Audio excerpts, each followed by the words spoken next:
My name is Cecilia Crawford, 44 years old, and I never thought I would be sitting here, in a divorce trial, facing the man I had called my husband for 5 years.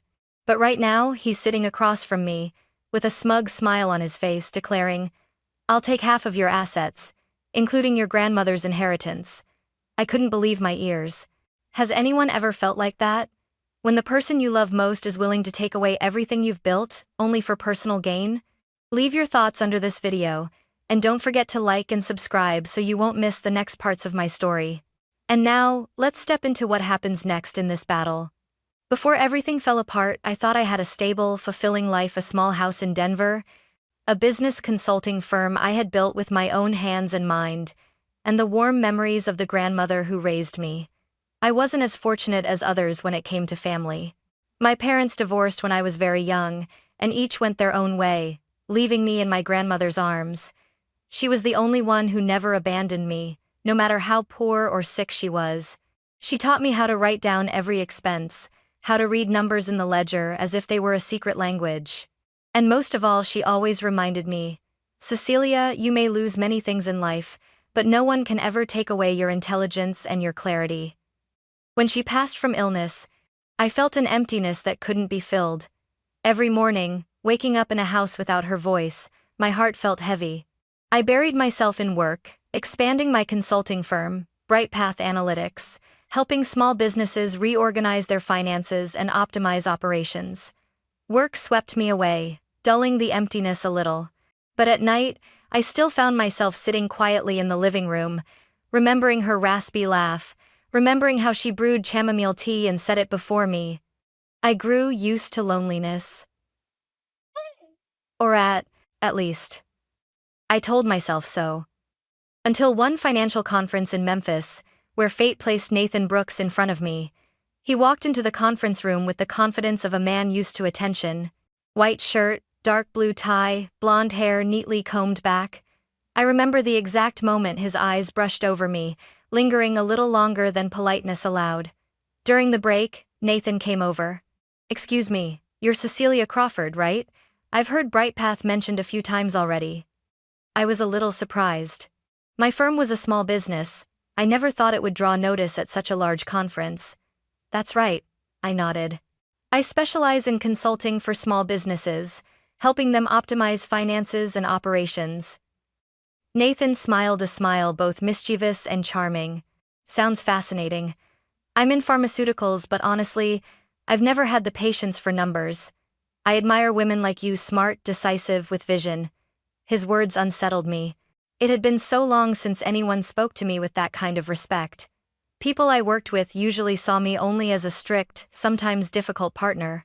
But Nathan looked at me differently, as if he had arrived at the very moment I needed a little attention, a little comfort. That evening, he invited me to dinner with a group of clients. Candlelight on the table, witty conversations, glasses of red wine making the atmosphere warm. When we stepped out of the restaurant, the Memphis air carried dampness from the river, and Nathan quietly said, "Cecilia, I don't want to say this too soon, but I feel so lucky to have met you. I hope this won't be the last time." I smiled a smile that surprised even me, because I thought I had forgotten the feeling of being pursued, of being noticed. After that, Nathan kept finding ways to reach me. Morning texts, quick calls to ask, "How are you today?" Trips to Denver under the excuse of business, but really, only to see me for a few hours. I couldn't deny it, my heart stirred after years of being locked away. My friends warned me. Laura, my friend and lawyer, said bluntly, "Cecilia, he's moving too fast. Men don't rush unless they have a reason. Be careful." I brushed it off.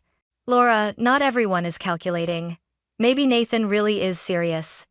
Laura gave me a worried look, but all I heard was my grandmother's voice in memory. "Your intelligence and clarity never forget." I thought I was clear-headed enough to control everything. The truth was, I had let loneliness and sweet words sweep me away. Nathan didn't know how to flatter. He knew how to listen. He sat for hours while I told him about building my company, about the nights I worked and cried after my grandmother's funeral. He said, "You're extraordinary. You did all that alone. I don't know where you found the strength, but I promise I'll be here to share the weight from now on." To me then, Nathan was everything a 40-year-old woman longed for. care, respect, and hope for a new chapter. I didn't see the warning signs. I only saw a man who appeared at the right time, like a late gift life gave me after too many losses. Looking back, I realize it was the grief of losing my grandmother that left a void for Nathan to step into. I longed for someone to hold my hand and say things would be okay, and Nathan knew exactly how to be that person. It was in those days that I forgot my grandmother's last words. Cecilia, love but never blindly. And if someone cares more about your assets than about you, you must know. I didn't know. Or maybe I didn't want to see. Nathan entered my life like a strange wind, and before I knew it, I was swept into the whirlwind he created. After short visits in Denver and Memphis, Nathan began arranging surprise trips. Some weeks he sent plane tickets with a note. "You've been working too hard. Come rest with me for a few days." I remember the first time he flew me to Napa Valley. He rented a villa in the middle of a vineyard, where the morning sun streamed through glass windows, lighting up glasses of amber-colored wine. He took me to tour vineyards, to famous wineries, always gently holding my hand and whispering, "Cecilia, you deserve this. All these years you've done nothing but work, work, and more work. I want you to see that life has other colors too." I laughed, a little shy but warm inside. It had been so long since I felt so cared for. The trips continued: San Francisco, Chicago, then a long vacation in Key West.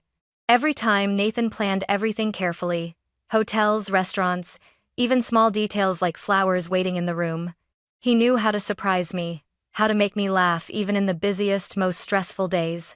Once, in an Italian restaurant in Chicago, with accordion music and warm golden light, Nathan raised his glass and looked at me.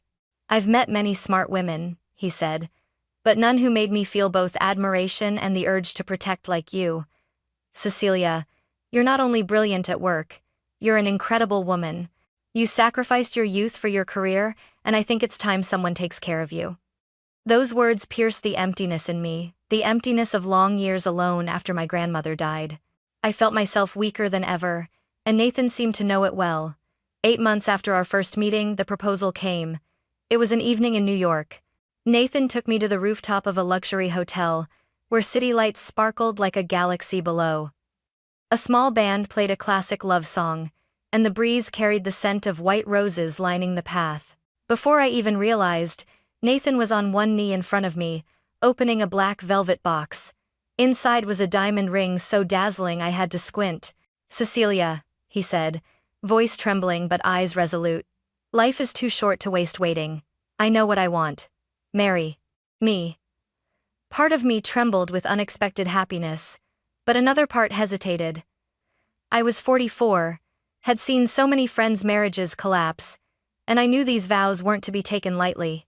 I looked at Nathan with eyes full of questions. A few days later, I confided in Laura, my longtime friend and trusted lawyer. We sat in our usual cafe, steaming cappuccinos before us. "Laura, he wants to marry me," I whispered, torn between joy and worry. Laura raised her eyebrows. "That's fast. How long have you known him?" 8 months, I answered. "Cecilia, I'm glad you found love. But you must be practical. You have your company, your assets, and your grandmother left you an inheritance. Sign a prenup. Not because you don't trust him, but because you need to protect what you've built."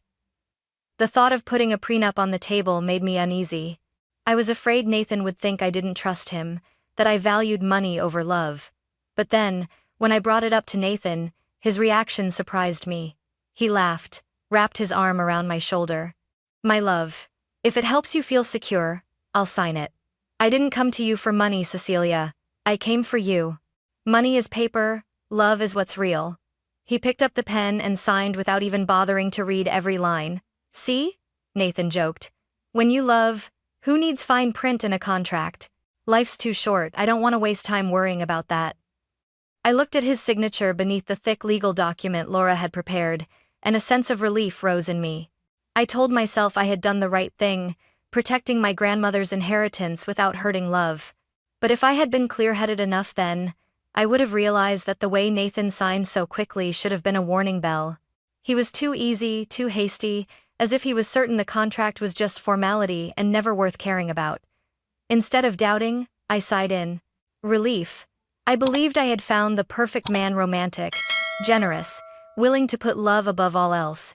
I didn't know that from that very moment, my fate had turned onto a path of lies and greed I could never have imagined. A year after the wedding, my life seemed to be settling into peaceful order when a phone call changed everything.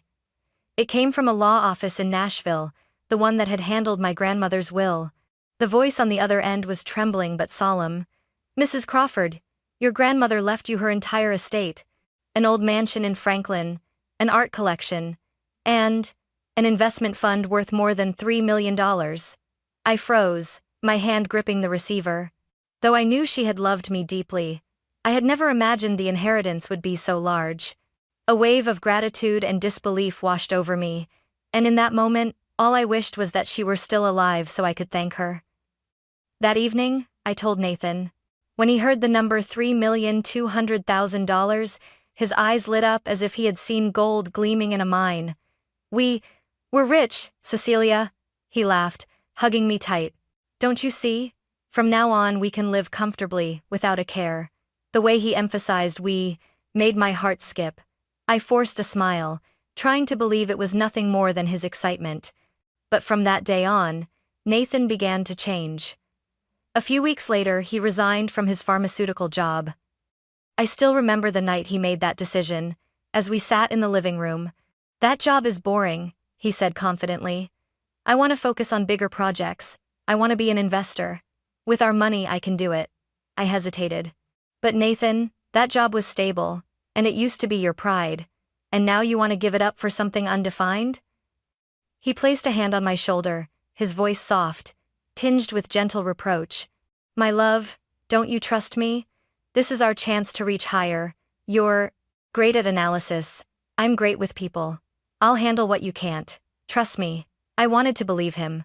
In love, sometimes we overlook our worries to keep the peace. The following month, Nathan drove home in a sleek black sports car. He beamed with pride. "I need this car to make an impression with potential partners, don't you think? Who would trust an investor driving an old car?" I bit my lip. I knew where the money came from. My grandmother's inheritance. But Nathan spoke so smoothly I couldn't find the words to argue. It didn't stop there. He signed up at the most exclusive golf club in Denver.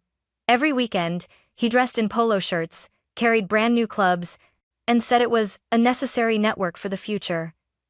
Evenings, he took me to restaurants where one dinner cost as much as my company's weekly office rent. Once, I gently said, "Nathan, can we tone it down a bit? I don't think Grandma would be happy seeing her money wasted like this." He laughed, setting down his glass of wine. "You're always so practical. Cecilia, what's money for if not to enjoy? We work hard our whole lives, don't we deserve a little luxury?" Part of me felt uneasy, as if a silent gap was growing between us. But another part softened when I saw Nathan's confident eyes, the eyes that once made me believe he was the shoulder I could lean on. The parties grew longer, new introductions piled up. At the club, Nathan was no longer a former sales manager. He introduced himself as an investor, a successful entrepreneur. I heard him boast to friends. "My wife's family left us a large fund, and I'm managing it. We're investing in real estate, restaurants, and more." I stayed beside him, a strained smile on my lips. He said, "We." But I knew the truth. Everything belonged to my grandmother, to me. He had only been in my life a few years. How could he speak as if it were his legacy? A crack opened in my heart. Suspicion seeping in. But instead of confronting it, I stayed silent. Maybe because I still loved him, still wanted to believe Nathan was only caught up in new opportunities. I told myself, he'll change. He'll grow and value things more. At night I opened the safe, looking at the inheritance documents, the neatly managed numbers. I remembered my grandmother's words. "Your intelligence and clarity never forget." But when I returned to the living room, seeing Nathan laughing with a raised glass, I let faith overrule reason. I didn't realize my patience was paving the way for a storm that would soon sweep away our marriage. One autumn afternoon, Nathan and I attended a small party at the golf club he had joined. Pale sunlight stretched over the green, chilled martinis were served, and conversations about money, real estate, and investments hummed around us. A few steps away, I was making polite conversation with another businessman's wife, but when I turned, I heard Nathan laughing, his voice ringing with smug pride. My wife's inheritance is our inheritance. It's the foundation for everything we're building. My chest tightened, as if someone squeezed my heart. He spoke so casually, as if it were undeniable truth. The men around him nodded. One even patted his shoulder. You're lucky. A smart wife and solid assets to back you up. That's real partnership. I felt blood rush to my face. I wanted to step in, to declare that the money was my grandmother's legacy, not ours. But I pressed my lips shut, swallowing the bitterness. That night, once we were home, I quietly asked, Nathan, why did you tell everyone Grandma's inheritance was joint money? He casually took off his coat and hung it. Cecilia, isn't everything between husband and wife shared? What's wrong with saying that? But it was meant for me. I want to honor her wishes, not let people think you're the rightful heir. Nathan turned, irritation flashing in his eyes. You're overthinking. Who cares? They see me as a man who knows how to seize opportunity, and I've helped you escape a life that was only work. Don't make a big deal of it. I pressed my lips together, holding back the words, but inside, the first deep crack had formed. Less than 2 months later, Nathan announced he was investing in an old friend's restaurant. He raved about its unique concept, its luxurious design, its bright future. I asked carefully, have you reviewed the business plan? Do you have financial projections? Nathan laughed, patting my shoulder. My love, not everything is about numbers. Sometimes you trust people. My friend's passionate this restaurant will succeed. I wanted to argue, but instead I told myself, trust your husband for once. And I let him withdraw $40,000 from the investment account. The result came faster than I expected.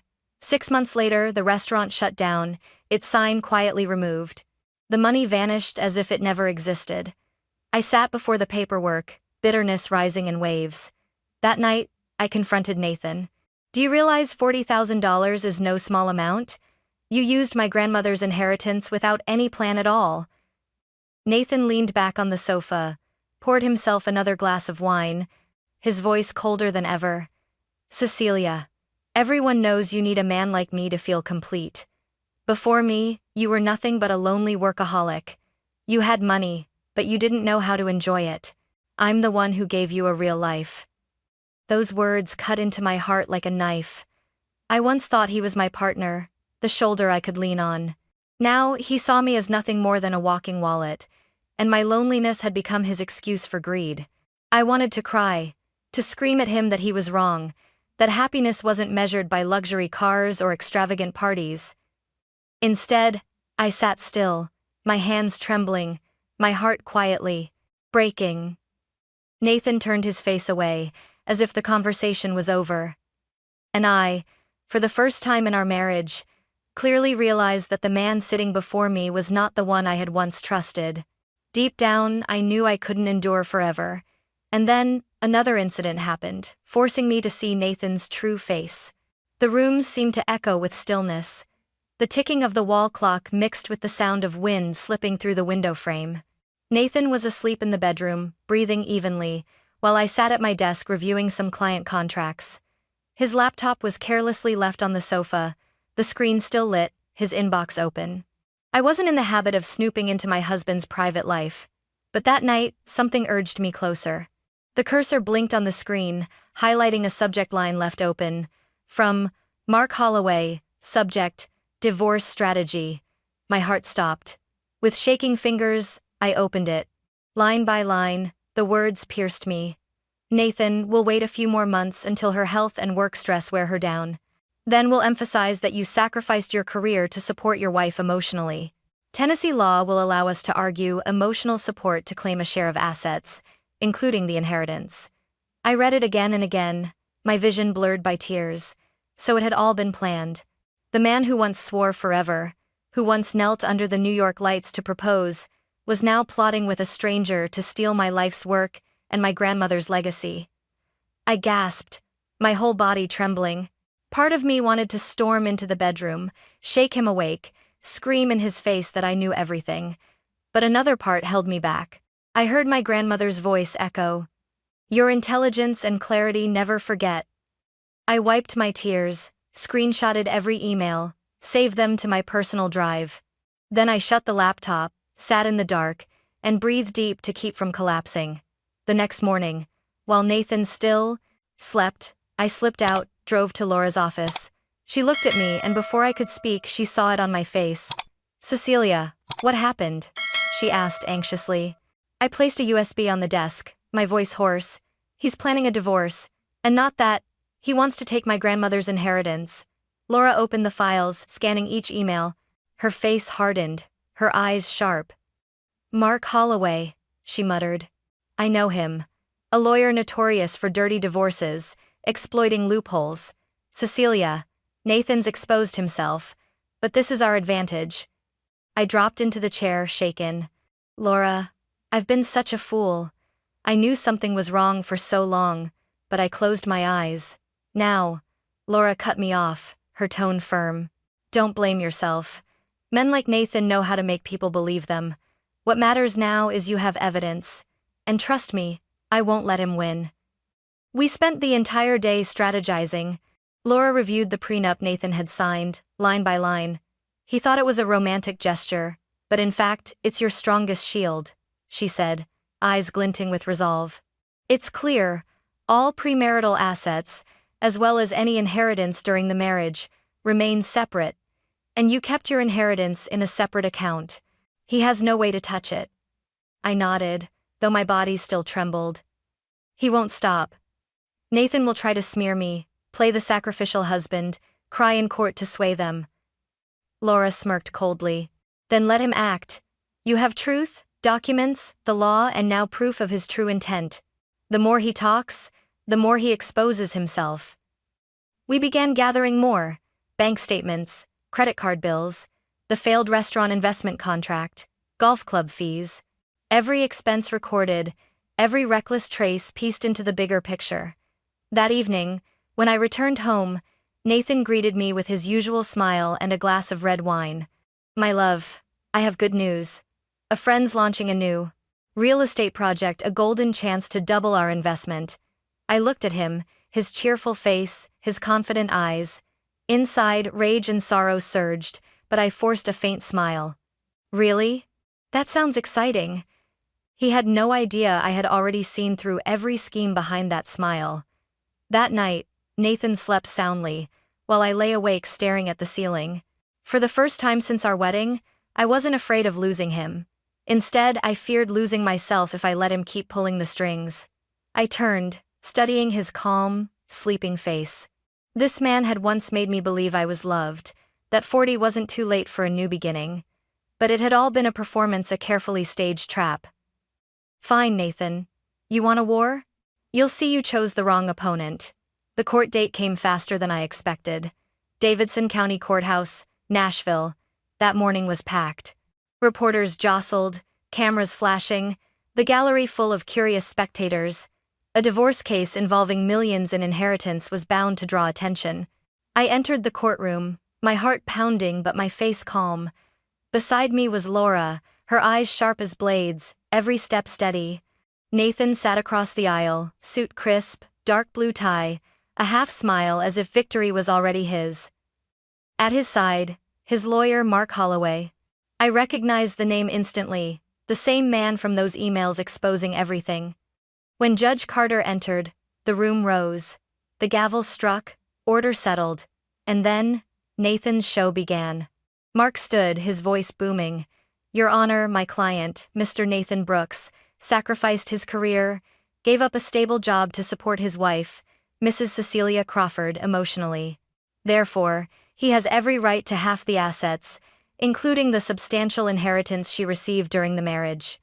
Whispers rippled through the room. Reporters scribbled furiously. Nathan leaned back in his chair, smirking triumphantly. Judge Carter turned to me. "Mrs. Crawford, do you have a response to this claim?" I drew a deep breath, slowly rising. The courtroom hushed. I opened my bag, pulled out a thick yellow envelope, its edges worn with time. My voice rang steady. "Your Honor, I believe there is one document that should be reviewed before we discuss asset division." The room froze. Nathan's brow furrowed, his smile vanished. Mark spun toward me, eyes wary. I placed the envelope on the clerk's desk, sliding it forward. Judge Carter took it, sliced it open with a paper knife. The documents inside fanned out neatly, every signature and seal intact. "This is the prenuptial agreement," I said firmly, "signed 6 weeks before our wedding. It clearly states that all premarital assets and any inheritance received during the marriage remain separate property, not subject to division in divorce." The room erupted. Gasps, murmurs, reporters snapping photos. Nathan sat frozen, his face pale. No, this can't be," he stammered, turning to Mark. "What is this?" Mark tried to steady himself, though his face was drained of color. He shot to his feet. "Your Honor, we were never made aware of this document. I challenge its validity." Judge Carter slammed the gavel. "Sit down, Mr. Holloway. I will examine it myself." She flipped through the pages. I glanced at Nathan. He was whispering frantically to his lawyer, sweat glistening on his forehead. A man once so confident, always in control, now looked utterly lost. Laura leaned close, whispering, "Stay calm, Cecilia. Everything's moving in our favor." After a few minutes, Judge Carter lifted her head, her voice clear and strong. "This prenuptial agreement is valid, notarized, witnessed, and signed voluntarily. The terms are unmistakably clear." Nathan jumped up, his voice harsh. "I don't remember signing this. She tricked me. This isn't fair." Judge Carter's gaze turned icy. "Mr. Brooks, control yourself. You signed it, declined independent counsel, and your signature with identification affidavit is on file. Don't tell me an educated man signed legal documents without reading them." The whispers rose again, this time with a few mocking laughs from the gallery. Nathan's face flushed, his lips trembled, but he couldn't say another word. Mark bent over his files, flipping pages nervously, his voice cracking. "Your Honor, perhaps we need more time to review the details." "No need," the judge cut in. "This agreement is sufficient to guide the case." I looked at Nathan. His eyes were filled with desperation. He leaned toward me, whispering, his voice breaking, "Cecilia, you hid this from me? You deceived me from the very beginning?" "No, Nathan. You signed it yourself. You treated it like a joke. And now you're learning the cost of carelessness." He glared, but couldn't argue. Beside him, Mark bowed his head, muttering in defeat. In that courtroom, every eye turned toward Nathan, a man who had been arrogant moments before, now reduced to a spectacle. Judge Marilyn Carter tapped her gavel lightly, her sharp gaze sweeping the room. She lifted her head, her voice steady and clear. "In the prenuptial agreement, Section 4, Clause B clearly states, any inheritance received during the marriage remains the separate property of the recipient and is not subject to division in divorce." A ripple of murmurs spread. I caught the eyes of a few older women in the gallery. They nodded knowingly, as if they understood the weight of what had unfolded. Nathan growled, stepping forward, but Mark Holloway grabbed his arm. "Sit down, Nathan. Don't make this worse." But Nathan had lost control. "For years I gave up my career. I brought joy to your life. And this is how you repay me? Papers, signatures. You treat marriage like a contract?" His voice echoed with rage, but I knew it was only a mask to cover greed. I lifted my chin, answering, firmly, "No, Nathan. I treat marriage as trust. You treated it as opportunity. That's the difference." The courtroom held its breath. A reporter scribbled the words, "The mask falls," into a notebook. Judge Carter struck her gavel again. "Mr. Brooks, if you continue this behavior, I'll have security escort you out." But Nathan refused to sit. He turned toward the gallery, his voice theatrical, as if pleading for witnesses to his suffering. "Can't you see? I devoted my life to loving her. I gave her care, affection, and she set up this trap to rob me of my sacrifice." A scoffing laugh broke out from the back row before quickly fading. Clearly no one believed his performance anymore. Laura touched my hand, whispering, "Don't respond. He's digging his own grave." And indeed, every word only revealed his true self. Judge Carter flipped more pages, her voice resonant. Section 6, Clause A. Neither party may claim support or alimony, regardless of income disparity. Mr. Brooks, your signature is right beneath this clause. Nathan staggered, his face drained. No, this can't, I don't remember. I thought it was only symbolic. Judge Carter locked eyes with him, her tone cutting. You signed. You cannot use "I thought" as an excuse. This is a court of law, not a stage for you to play naive. The reporter's keyboards clattered. I saw fear in Nathan's eyes. His polished mask was gone, exposing panic, greed, recklessness. He suddenly turned to me, his voice breaking, equal parts anger and pleading. Cecilia, we once loved each other. You can't do this. You'll leave me with nothing? I stayed calm, answering slowly, each word clear. Nathan, love is not a ticket to waste or a license to steal. You chose this path. I've only shown the truth. The gallery buzzed again. A few women even clapped before stopping at the judge's gavel. Mark leaned in, hissing at Nathan. Shut up. Every word ruins us. But Nathan shoved him off, eyes bloodshot. No, I won't let her win. I gave up my career for this marriage. I deserve a share. Judge Carter leaned back, her presence commanding. Mr. Brooks, what's clear is you tried to turn marriage into a business deal. I inhaled deeply. My heart no longer trembled as it had in the early days. Now I felt light, seeing the full picture. Nathan had no escape, no excuse left under the light of justice. Judge Marilyn Carter removed her glasses, set them on the dark wood desk, her voice echoing. Based on the valid prenuptial agreement and financial evidence presented, the court rules. Mr. Nathan Brooks will receive no share of Mrs. Cecilia Crawford's assets, including inheritance, real estate, and investments. Furthermore, Mr. Brooks is solely responsible for all personal debts incurred during the marriage, totaling approximately $90,000. The divorce is granted, with no spousal support or further division. The words reverberated. I sat still, my hand resting lightly on my lap, peace rising in me for the first time in months. Justice had been spoken. Across the aisle, Nathan collapsed into his chair, pale, his shoulders trembling. His slicked-back hair hung limp, his fists clenched. At first he tried to look composed, but when he heard the debt figure, his body crumpled. The room stirred. Some stifled laughter. Reporters exchanged glances. I could feel it. Nathan, once strutting in with a smug smile, was now nothing but a tragic farce. Mark Holloway kept his head low, stuffing papers into his briefcase, avoiding cameras. He surely knew this was one of the worst humiliations of his career, and the press wouldn't let it go. Nathan lifted his red eyes, glaring at me. He shouted hoarsely, No! Impossible. After 5 years, I get nothing? I gave you everything, Cecilia. I gave up my career, I stood by you, and this is my reward? Judge Carter slammed the gavel. Mr. Brooks, silence. This case is closed. You have no further say. But Nathan wouldn't stop. He pushed himself up, his voice shaking. I'll appeal. I won't let her destroy me. I won't walk away empty-handed.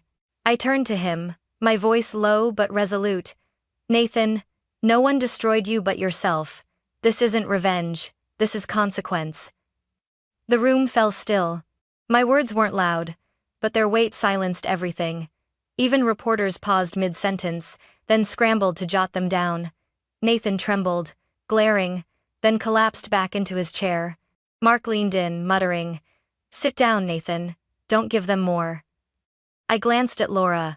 She smiled faintly, her hands squeezing mine. We've won. In that moment, the contrast was stark. Nathan twisted with rage and ruin. Me calm, breathing steady, heart unburdened. When Judge Carter exited, the crowd began to shuffle out. Footsteps echoed. Whispers filled the air. I caught fragments. He brought it on himself. She was smart to prepare the prenup. He thought he was clever, turned out he was the fool. I gathered my papers, my bag at my side. Nathan stared one last time, his eyes a mix of fury and pleading. His voice cracked. Cecilia, we were husband and wife. Don't you feel pity? I paused, met his gaze. For a moment, I searched for the man who once took me traveling, whispered sweet words. But all I saw was someone who turned love into calculation. My voice was quiet, but cold. Pity can't pay debts, Nathan, and it can't turn greed into love. He froze as if struck. I turned away, following Laura out. The heavy wooden door closed behind us. The noise faded, but inside me was only peace. No one saw, but I smiled. Not from victory, but because after months of manipulation, I was finally free. News of our divorce spread quickly across Nashville. Local papers detailed everything from the inheritance sum to the fact Nathan signed the prenup without reading. To the public, Nathan was no longer the charming man at the golf club, but the perfect cautionary tale of greed, carelessness, and self-destruction. Within 6 months, Nathan's pride crumbled. His sports car was repossessed when he defaulted on payments. His golf membership canceled for unpaid fees. Friends who once toasted with him vanished. No one wanted ties with a failed gold digger. I heard he sold the condo we once lived in to cover credit card debt. In the end, he moved back to his elderly parents in Memphis, working a low-level retail job at an electronics store. Some acquaintances said they saw him behind the counter, gaunt, lost-eyed. I felt no anger, only that life had given him exactly what he sowed. As for me, after the trial, I spent many nights reflecting what to do with my grandmother's legacy beyond preserving it. I remembered her words, "Money only has value when you use it for what's right." So, I founded the Crawford Jennings Foundation, honoring her name and Laura's, the friend who stood by me. The foundation helps women with legal support, from prenuptial counseling to fair divorce representation. I wanted no other woman to feel like a pawn in someone else's greed. At the launch, the hall was packed. I saw faces of middle-aged women who had endured unfair marriages, young women just starting out, hesitant about legal protections. Laura was at my side, her eyes bright with pride. She whispered, "Cecilia, you turned pain into purpose. Your grandmother would be proud." I squeezed her hand, nodding. In my speech, I shared part of my story not to shame anyone, but to show the value of foresight and self-protection. I said, "No one has the right to turn love into a tool for profit. If I could protect my assets, then I also protected myself. And today, I want to give that same tool to every woman so you can step into marriage with warm hearts, but also clear minds." As my final words echoed, applause thundered. The audience rose. Lights shone, catching tears in women's eyes in the front row. They nodded, as if they had found strength in my journey. I breathed deeply. In that moment, I knew I was no longer the victim of an old story. I had turned tragedy into strength, and that strength now belonged to every woman in that hall. I stepped down from the podium to waves of clapping, my heart light. In my mind, my grandmother's smile appeared, her warm hand on my shoulder. Her words rang again, "Your intelligence and clarity never forget." I smiled. This time, I truly understood. Maybe each listener will feel something different, bitterness, relief, or simple recognition of justice. But I believe they'll all see one truth. Real love never needs calculation, and marriage should never be a contract for profit. And what about you? If you were in my place, would you have the courage to stay clear-headed and protect yourself? I'd love to hear your stories in the comments below. And if this story touched your heart, please like, subscribe, and turn on the bell. Because there are many more stories I want to share about family, love, betrayal, and the strength to rise again. Maybe, in one of them, you'll find yourself.